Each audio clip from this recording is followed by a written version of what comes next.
Syadaralun, petugas sipir lapas kelas 2B Langsa berhasil menggagalkan upaya penyelundupan sabu-sabu seberat 0,29 gram ke dalam lapas yang diselipkan ke dalam dinamo mesin jahit pada Sabtu 16 Januari 2021.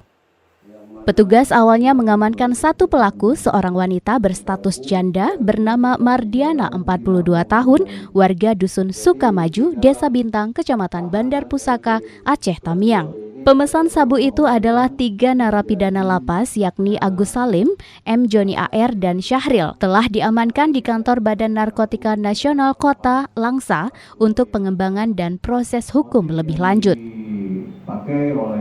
Menurut AKBP Basri SHMH, dalam kasus ini diamankan barang bukti 3 paket sabu, diantaranya 2 paket besar dan 1 paket kecil seberat 10,29 gram. 3 paket narkoba jenis sabu yang dimasukkan di dalam dinamo mesin jahit. Jadi di dalam tahanan LP kelas 2B ini ada beberapa orang yang menjadi. Dari tersangka juga disita barang bukti non-sabu, yaitu 1 unit dinamo mesin jahit serta 2 unit handphone merek Samsung dan Xiaomi.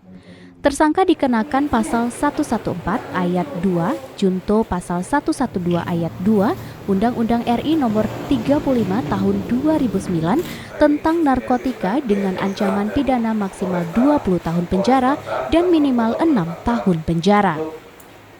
Dari Langsa, Zubir, Serambi On TV. Dari luar maupun di dalam lapas.